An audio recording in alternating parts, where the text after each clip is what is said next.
Listen, run game, 188, O-line. 188 on the ground. Great job. All right, defense, you gave up 77. That's outstanding. We run the rush battle. Feels good to win, doesn't it? You guys earned it. Break it down. Bring it up. Hey, team win. Way to go. Win on three. 1, 2, 3. Win. Who's eating good? Served by Applebee's. Of course, that was Dan Campbell, Caffeine Campbell, breaking it down after the Lions' big win. And with that, guys, we start with David Montgomery, who's got the Seahawks. He comes in as RB20 for you this week, Matthew. It feels like David Montgomery's kind of been forgotten about this year for no reason. No, it's weird. We talked about this somewhat in the preseason as well. Look, I get that everyone's all excited about Jahmyr Gibbs. He's the flashier player, the bigger player, the more of a big play potential as well. I understand all that, but this is always going to be a power running team, and David Montgomery doesn't get work and just continues to get work in the goal line. They trust him there. They like it. We saw it last year. We saw it 2 years ago with Jamal Williams as well. Like, This is a team that when they get in close, they want to run the ball. And so Dave Montgomery, who's had at least 16 fantasy points in every game this season, he scored a 1-yard rushing touchdown in all 3 games. That helps keep your fantasy value high. Since the start of last season, but Dave Montgomery has played 16 full games, right, where he didn't leave due to injury. In those 16 full games, he has a rushing touchdown in 14 of them. He has a nose for the end zone. They trust him in that role, and he's able to get in there behind that great offensive line. So far this year, for everyone that was worried the role was going to go down because of the emergence of Jahmyr Gibbs, to start the season, David Montgomery has 59 touches. That's the most he's had in the first 3 games of a season in his career. He's a top 20 play for me at home against the Seahawks on Monday night, by the way, through 3 games. And again, the Seahawks haven't played anyone. They've been winning. Their Seahawks are 3-0, so they've been winning, so teams have had to throw. But it's worth noting, through 3 weeks, the Seahawks are 15th against the run and number 1 against the pass, again, through 3 weeks. Again, some of that has been game script skewed, but it does feel like on Monday night, that's one of the things the Lions are going to want to do, is run the ball against Seattle and try to slow down the pace of this game. Well, look at the video we just watched with Dan Campbell. Yeah. He not talking about passing yards. No. He ain't even talking about defense. He said we won the Russian battle 188 to 70-something. 77. That's David Montgomery right there. He's like, I have him ranked 17 this week. I always rank Jahmyr Gibbs higher because he's more efficient. That's just a more fact. Explosive too. That's just a fact, right? But what's also a fact is that David Montgomery is a top 10 running back in fantasy right now, and a big reason for that is that he's scoring a touchdown every game. He's had a rushing touchdown in every single game. You look at the Seahawks in 3 games, they've allowed over 300 rushing yards, 2 running backs. This game is like pretty much asking David Montgomery to score another touchdown. If you just put $10 on David Montgomery anytime touchdown since the start of last year, every single game on DraftKings, been doing good. The hit rate is quite pretty nice. good. Yeah. Pretty Quite good. nice. Pretty good. Especially if, by the way, you did it this year too. You just started it off and just kept, kept rolling your money. There you go. Aaron Jones coming off a monster week, almost 26 fantasy points. Yeah. He's got the Packers. Matthew, a top 10 play for you this week with Aaron Jones. These are the kind of things that happen when you free Aaron Jones. I started the free Aaron Jones chant, mantra, rallying cry, movement back in my ESPN days, way back when Aaron Jones was being stymied by Mike McCarthy, who, again, no one has gotten less out of more talent than Mike McCarthy. But so far this year, one of the reasons we liked Aaron Jones and that we talked about him was people were down on him because of the age and because of the injury history. But I'm like, look at how he ended the season. I'm about to say, right? yeah.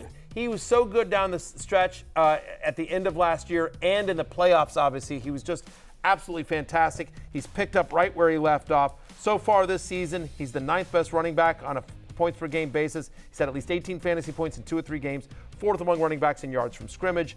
He's got an almost 20% target share, 2nd among running backs. Sam Darnold likes to check down to him as well. The other thing about Aaron Jones is when they get in close, they're not pulling him. He's tied for the 2nd most goal-to-go rushing attempts in the NFL. He's got 7 through 3 games so far. You see it there on your screen. Only Breece Hall has a higher target share than Aaron Jones, higher than Alvin Kamara, higher than Devon Achane, higher than Rashad White. I mean, I think that's the key here, is that you don't really think about Aaron Jones in the passing game maybe the way you should when you see the other names on that list. I think the bigger question here for Aaron Jones, because everyone's obviously that you have him, you're starting him on the road at Green Bay, revenge game for Aaron Jones. Yeah. But I think the bigger question here, Lawrence and Connor, is if you have him, are you nervous about injury eventually? Are you trying to sell high, or are you just, you know what, I'm going to ride it out, and if I miss a couple games, I miss a couple of games? Well, if you're trying to sell high, the person you're trying to sell high to probably figures you're trying to do that. And if you're selling them high, who is it for? Like, you'd have to be getting a better, it'd be Aaron Jones and someone else that you package in to try to get a better running back. In that case, I would do it. Other than that, you drafted him, he's doing well. He's been a value this year, for sure. Last 2 games, in each of the last 2 games, 6 targets, 5 receptions. He's getting 18 touches a game. If you say Aaron Jones, 18 touches the rest of the season, then we probably not trading him. Now, the whole injury thing, I mean, that's why he's not a 3rd-round pick, 2nd-round pick in fantasy anymore. You just got to kind of ride it out. But if you do try to trade him away, it better be for a better running back. Yeah. Where are you on this? I think I'd hold because I'm not confident in what you're getting back. The Right, idea yeah. about packaging him and maybe getting a top receiver, and it depends on your roster, but right now, running backs like him are winning weeks consistently while Christian McCaffrey hasn't played, right? We're dealing with Isaiah Pacheco's out for the long term. It's not easy to find guys like this. I don't know how quick I'd be to move on. I'm not at all. Here's what I would do, and I have Aaron Jones on a few teams. This is what I'm doing on all the teams that I have Aaron Jones on. First off, a couple things. Why is somebody having the success they are?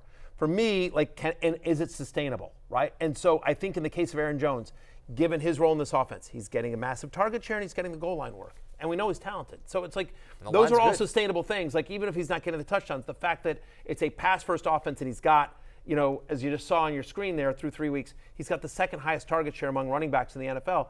If I have Aaron Jones, what I'm trying to do is try to go buy low on Ty Chandler.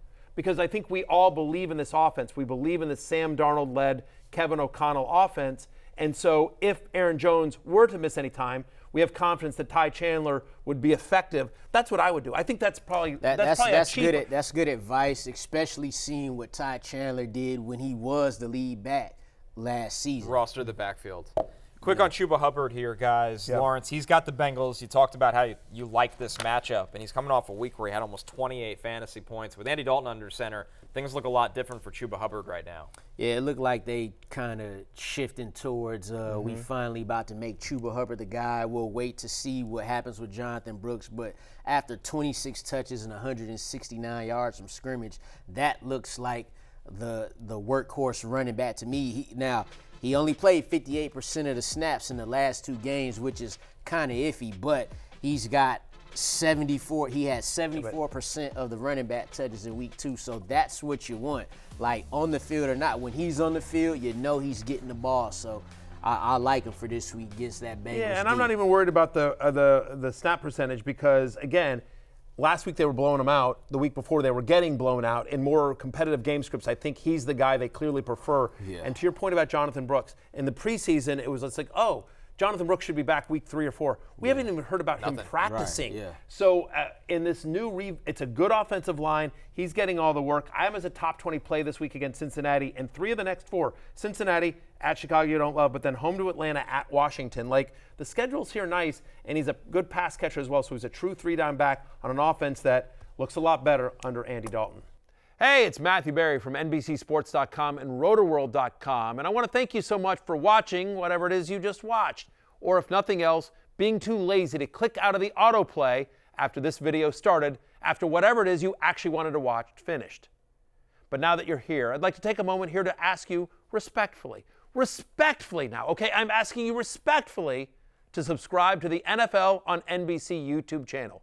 You'll get the latest Roto-World fantasy news headlines, all sorts of great shows, including my own Fantasy Football Happy Hour. So go subscribe now. Again, I'm asking respectfully.